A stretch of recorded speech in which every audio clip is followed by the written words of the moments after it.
How cold is it? Well, it's true.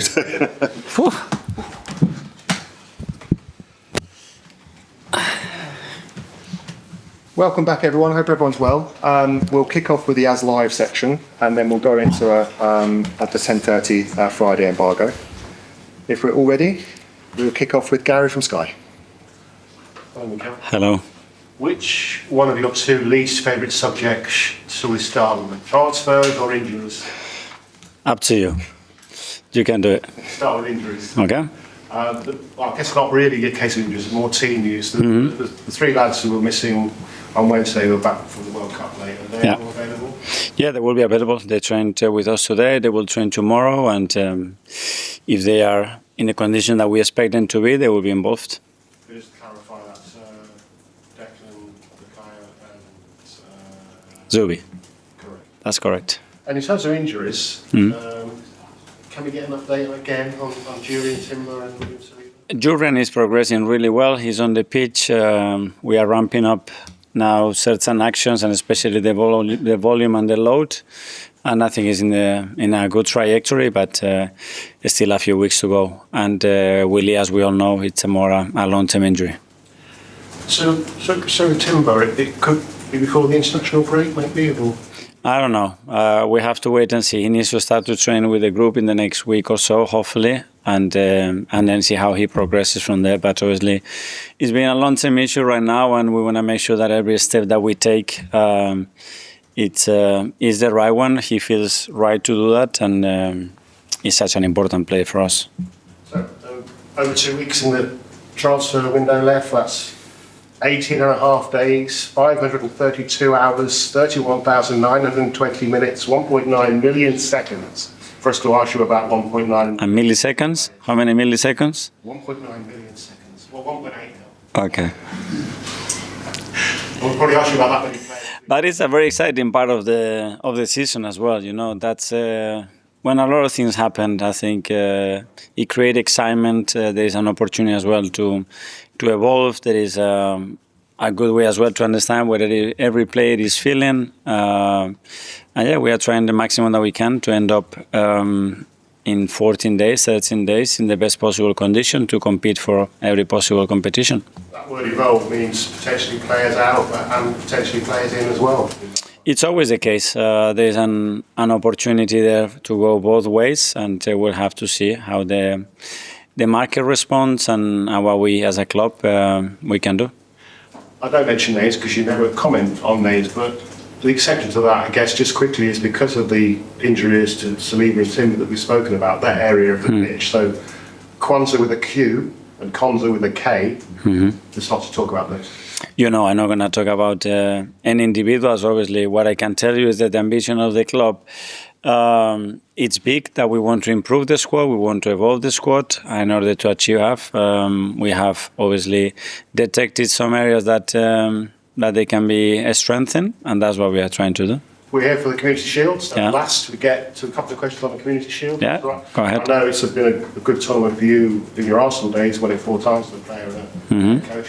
Make it 5 on Sunday. That's what we're going to try to do. We're going to have a really strong opponent, but we are really excited to start the season, to start with the first trophy as well. And yeah, I sense a really good energy around the place. All the internationals are back, and yeah, we can't wait to start competing. I don't know whether you saw the interview that Gyökeres gave last weekend, where he was asked whether it was a friendly get to Manchester City. He went, to Manchester City? Friendly? That's the kind of attitude you want from your players, I guess. Well, it is, because it's a trophy. It's a trophy that we can have because we earned it last year through winning the Premier League, obviously, and you can tell how hungry the players are, which is a good sign. Alex, BBC. Hi, Mikel. Hi. You spoke there about the Community Shield, when these players back, new feeling. Is this a marker now for the campaign to come? Well, that's what we want, and adapting to the circumstances and the kind of preparation that we had. But I said it the other day, I loved the way the players have come back, most of them earlier than expected, really fit. We've done all the testing, and they all seem in great condition. And the moment that they started to look at each other, I said, look at the squad that we have and what we are building, is a lot of excitement around them. because of the different returns and the injuries you're dealing with as well, how long will it be until you reckon we'll see the best version of Arsenal? The best version has to be on Sunday, and that's the intention, that we have the best performance and the best way to start the season, obviously, by lifting the first trophy. That's the way we have prepared the season, is for on day one be at our maximum level, because that's the standards for us. And I know there's a lot of focus because the transfer window on players coming in. Yeah. Do you have to have players to go out because of the size of the squad? Well, we have certain possibilities that we can explore if the right possibilities come across. But so far, with the numbers that we had, we've been happy. But obviously, we need to accept that there are certain players that probably have to move. Matt from the Standard. Hi. On Rice and Saka, how much are they still managing the issues they had at the end of last season and over the summer? We haven't noticed anything. Obviously, they have individual plans through the time that they had with the national team. Obviously, they've been trying to evolve those issues, and they have improved. And then in the rest period that they both had specific programs for themselves. They've been doing those, and so far, what I saw the last 2 or 3 days, it was really good. On Ethan, you said on Wednesday night you sort of seen a difference in him through pre-season. Has that changed your thinking in what your plans are for him this season? I don't know on the plans, but certainly it opens your eyes in terms of how much a young player can evolve in such a short period, and what can an experience abroad with certain difficulties and challenges, what you can really get out of that. And I think he's done it in a brilliant way. I think it's unquestionable, the talent, the desire, the love and the passion he has for the game. It's something that I always loved about Ethan, and then I think he had some great games, and he's shown everybody that he has the ability to be here. Do you want him to be at the club beyond the end of the transfer? I wanted to be at the club, but something is, in the medium long term, what is the best for the player as well. And Ethan needs to play football. And if he stays here, it's because we can guarantee him that he can have those minutes. Otherwise, it's just something that is not good for anybody, I think. Tom from London. Hi, Mikel. Hi. I was asked about Martin Ødegaard. He had a very interrupted last season with injuries and issues there as well. He seemed very sharp in pre-season from what we've seen. Are you expecting big things from him? I think those 2 cases, him and Bukayo as well, I see something else. Obviously, they had some issues last year, and they couldn't have the consistency levels that they know that they can bring to the team. So there is a big margin and a big gap there that I think the team is going to benefit from, because I can see the desire in them. And on the transfer window, we know that you've mentioned before that you plan these things very far in advance, months in advance. But has it taken you by surprise how expensive some deals are? We've seen already 4 players, 100 million plus. So is that taking you by surprise this time? Yes, it has, yeah. I wouldn't bet on that, to be fair. And but that's the market. That means that there are clubs that are happy to invest, or they believe that the valuations of those players are that, and that's fair. At the end, the value of the player is what somebody can pay for you, and they've done it. So that's the value, and it's the right one, because someone is happy to sell and someone is happy to buy, and in the middle, a player is happy to move from one club to the other. So I think that's fair. Art from The Athletic. Hi. There was a point last season where you talked about how quickly football evolves.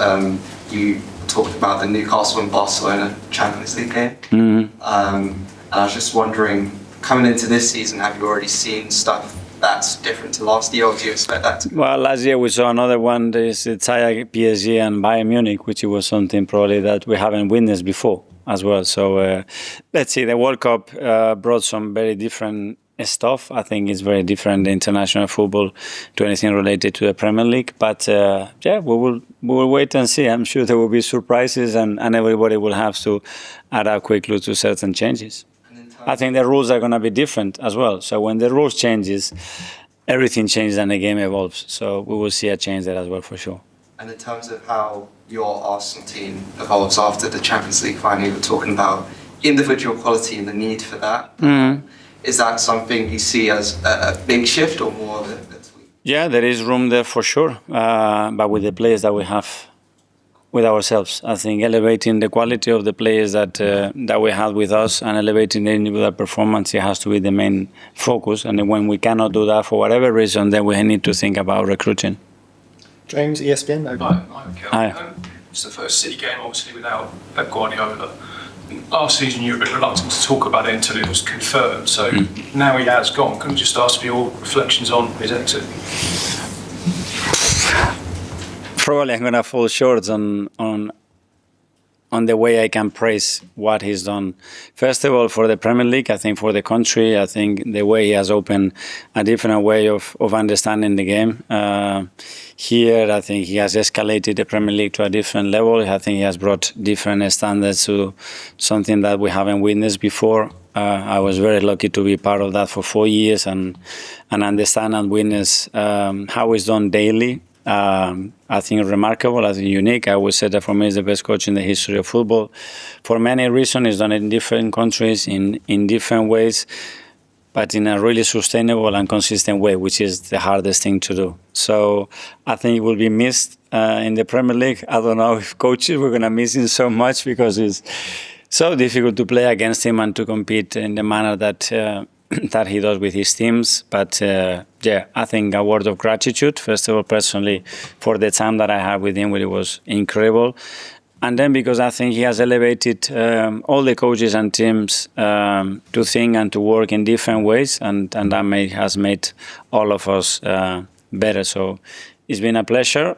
And now it's Enzo, which is as good as him, because I know him well, and he will provide something different to the club, and wish him the best. You were obviously close to Pep. Did you know he was going to leave before it was made public? Sorry? Did you know he was going to leave before he made it? 100% no, but I had some feeling and some understanding that this could be the case. But as well, because you could sense it in the last year that it was close, that situation of happening. But with someone like him, he can wake up in the morning and still get so excited about what he sees around him and carry on doing. He's done it for 10 years, which is, I think, nowadays something just incredible. I just wondered how special it was then for you to actually win the Premier League while he was still here, while he was still your friend, still your rival.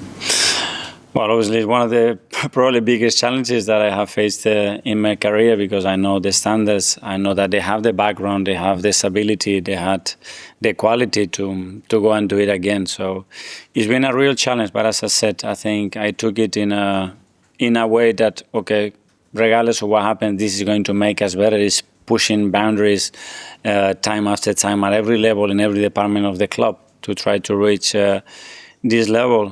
When I arrived here, I had a sense in terms of distance and years how far we were behind, because I was there and I could witness the daily operation there and the level, and to be able to win it in the time that we've done it. I think we should feel proud of that. Okay, last couple of years live. Don't you first? Hi. I just wanted to ask you, thinking definitely sort of Wednesday, apparently how Hayden is very important to what Arsenal do and moving forward, and the academy graduates and stuff like that. So I wanted to ask you, what role do you see Max Dowman having this season? Will he have more of a senior role?